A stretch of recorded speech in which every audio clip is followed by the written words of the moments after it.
Welcome to the Great Basin Fire Potential Briefing for Friday, July 3rd. Over the next few days, we will have increases to fire potential across the Great Basin, namely across the Arizona Strip and Utah, where we are expecting an increase of some dry lightning today.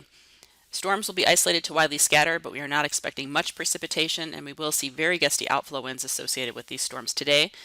And then on Saturday, they will move over eastern areas of Utah. We will also see some breezy winds today and tomorrow across the Sierra front. However, they will be a little bit stronger tomorrow over western Nevada, so we do have some high risk for the gusty winds and low humidity tomorrow for the holiday.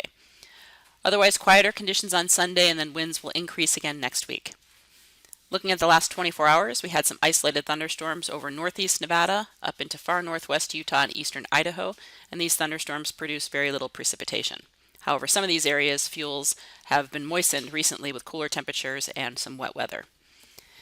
Looking at the Great Basin fire activity, for the last 24 hours, we've seen light to moderate initial attack with 19 new starts for a total of 7,392 acres. Most of that acreage was attributed to the Howe Peak fire up in Idaho. Otherwise, smaller fires were reported across Utah and Nevada. Over the last 7 days, we've seen precipitation, again mainly over the northern third of the Great Basin, which has been well above normal for the time of year.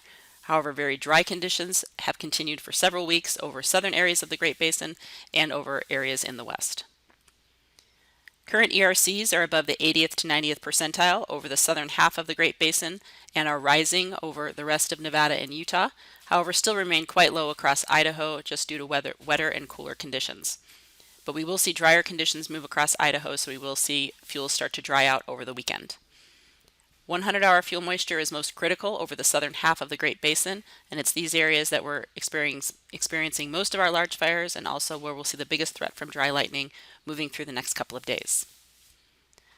The satellite image from this morning shows an area of low pressure over the Pacific Northwest, so we will have some light to moderate southwest winds across most areas, a little bit breezier over central areas of the Great Basin, but not quite as strong as the winds we saw yesterday, with most of the gusts below 30 miles per hour. Again, you can see that moisture working its way up from Arizona into southern Utah, so this is what will be responsible for the increase in lightning today across those areas. We'll also see some showers and thunderstorms at times across Idaho today. Looking at our weather picture for later this afternoon, again, you can see where we're seeing less dry air over Utah, and again, this is where we'll see our lightning threats, so we do have high risk for the drier lightning and especially the gusty outflow winds. And these outflow winds could certainly affect our ongoing incidents regardless of whether there is lightning nearby, so we will be watching out for those gustier winds. Looking at our relative humidity for this afternoon, we will see relative humidity in the single digits to low teens over the western half of the Great Basin, a little bit higher in the higher terrain of Utah where we are expecting some of those thunderstorms, so we may see some relief from the higher humidity but not expecting overall widespread rainfall. Further north, we may have some stronger storms up into Idaho that might produce some wetting rains in local areas. As we move into Saturday, we see very dry air move across western areas of the Great Basin, and those winds pick up a little bit along the Sierra front, so there's a high risk for winds and dry conditions in that area on Saturday. And then the lightning threat moves into eastern Utah, and again, still on the drier side. Relative humidity remains in the single digits to teens, and then again, that lightning threat over the eastern side of the Great Basin near the Colorado border. As we move into Sunday, this will be a quieter day for the Great Basin. We will see winds decrease and also drier air push all the way across Nevada and Utah, so relative humidity will be dropping, but we should see a fairly insignificant day weather-wise. Fuels just will continue to dry out over southern areas of the Great Basin.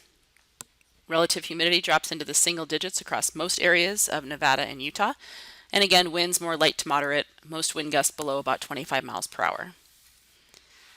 3-day amounts of precipitation are indicated here. Again, some wetting rain up further north into Idaho, but anything across Utah and the Arizona Strip should be fairly sparse rainfall-wise with the heavier precipitation further east into the Rockies. On Monday, we will see winds start to pick up as an area of low pressure drops south into the Great Basin, so very dry conditions and winds will start increasing to above 30 miles per hour over central areas of the basin.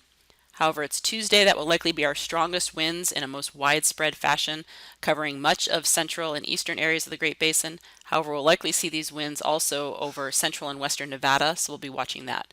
But very dry air in place with wind gusts above 40 miles per hour.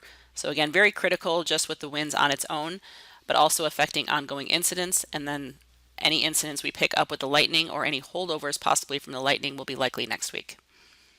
Wednesday, these breezy winds continue with very dry air in place in the south. And then on Thursday, very similar conditions. However, winds might start to decrease as we move later in the day on Wednesday and Thursday, but still be strongest across the southern and eastern half of the region. No big changes in our 7-day total precip, as any thunderstorms will be in the next few days. And then our 8 to 14 day outlook, taking us from July 10th through the 16th, still shows that dry signature for the eastern side of the Great Basin, indicating that delayed monsoon. So any moisture impulses we see over the next couple of weeks with lightning will be very short-lived and just provide us lightning with not much appreciable moisture. That concludes our webcast for today. Check back tomorrow for the latest updates.